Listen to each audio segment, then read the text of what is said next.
All right, it is not new information to any of us that screen time can be detrimental to our kids. We know that anxiety, depression, sleep habits, all kinds of things can come from too much screen time. But what we don't know is that the negative effects are far more reaching than we kind of wanted them to be, or we've turned a blind eye to it. I knew it because of language learning, right? I recognized and learned throughout my degree, throughout experience, that things that our kids learn on a screen for learning Spanish, learning any other second language in general, they don't stick. It just hits that dopamine, right? They have their 500-day streak, but they actually can't speak because all they're doing is getting really good at playing the app.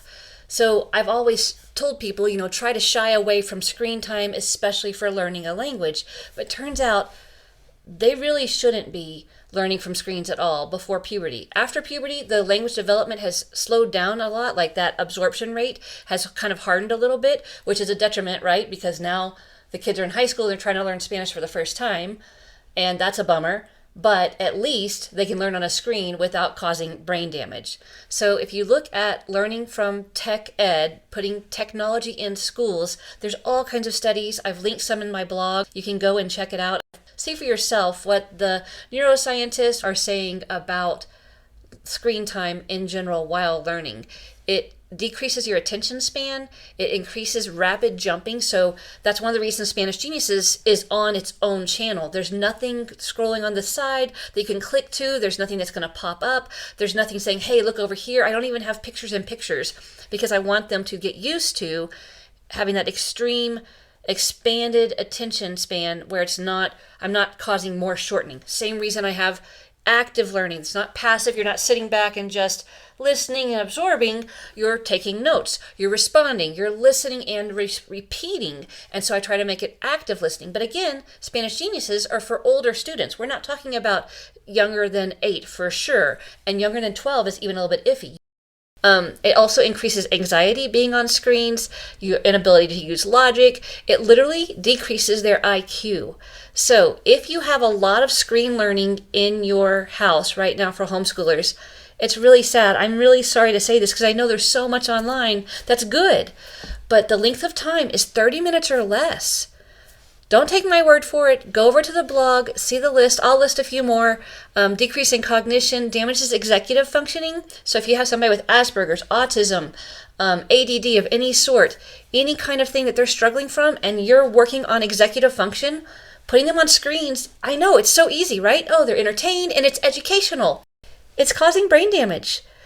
So we're actually increasing the problems that we're trying to avoid. And it's kind of like the guy was saying in this blog this video that I'll link. He's talking about how in the 80s and late 70s too, we all knew smoking was bad. Everybody knew it, but because it was cool, because nobody wanted to give it up. They were addicted. And also the industry of smokers, the people that were making cigarettes, they pushed back. And so we kind of said, oh, it's not that bad. And it was, right? We all knew mouth cancer, lung cancer, all kinds of trouble, emphysema, so many things, cancer of the jaw. And so we finally agreed, okay, smoking was bad. And so now there's fewer smokers. Well, the new smoking is using screens in an educational sense and kind of passing off the requirement, the responsibility of adults to teach children physically, face-to-face, our voice, our face to their ears, their face. That is the way they learn. And not only do they learn best that way, but the other ways from screens is causing a lot of problems.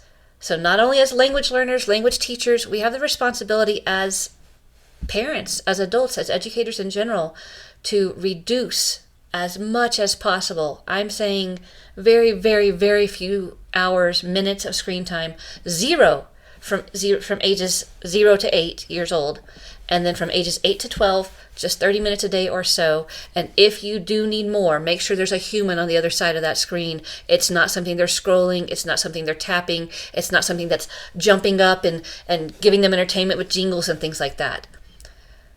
I'm really sorry to share it, but I'm also so glad that other people are discovering what I saw in my classroom and then throughout teaching homeschoolers for the past 20 plus years. I saw what worked. And it was hands-on flashcards, hands-on activities, no screens, no apps. Audio is fine, but nothing they're looking at other than somebody else. Face-to-face learning, simply, easily, without putting some sort of glass in front of your face. Again, after puberty or right at the age of puberty, it's a different ballgame. But before then, please pay attention to how your children are learning and get those screens away from them.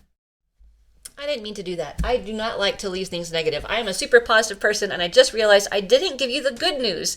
The good news is you can counteract all the screen damage, like the brain damage that screens have caused. If your child has grown up on an iPad, likelihood of things being damaged in their brain are high. I'm really sorry. But the good news is learning a second language opens up new pathways, wakes up parts of their brain that weren't awake before. So you can counteract that by learning a second language. Yes, math, science, literature, all those things are good.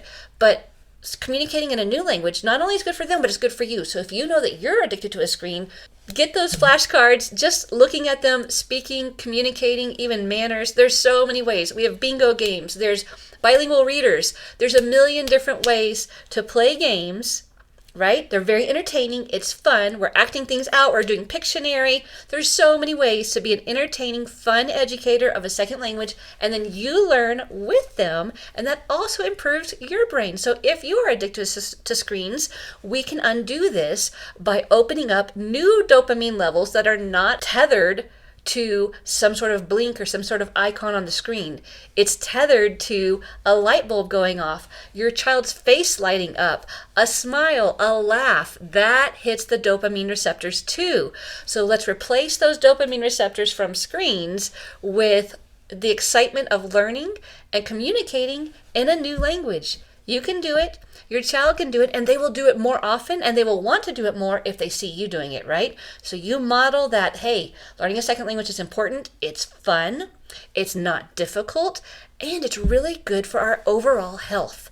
Relationships, cognitive, memory, delaying dementia and Alzheimer's, increasing your attention span, helps with grammar comprehension, and then supports speech communication and cognitive linguistic connections. It also repairs audio or visual processing disorders. Did you know that? That's right. It can act like a therapy. So depending on the method, right? So those flashcards of photos on the one side, if you're wondering what kind of flashcard should I get, I have a blog on that. So there's lots of ways for you to find out how can I undo the accidental, obviously you did not intend for your child to be addicted to a screen. Obviously you're not trying to cause brain damage. You're homeschooling, for Pete's sake. You're trying to do everything right. And sadly, those easy tools, those super great resources are sent in a way that causes a detriment to your child's brain. But now you know. And so you can undo it by getting rid of screens as much as possible. What our family did was 1 day a week, Thursdays only. And so on Thursdays, the children, if they had to have everything complete up to Thursday, all the way through Thursday, once that was done, they had screen time. Now I know that even that was probably too much. If I had to go back and do again, I would have put a limit on that. So I'm with you. My kids are all big, grown, and so I don't have this chance to go back and fix it. But you do. So undo the damage, learn a new language.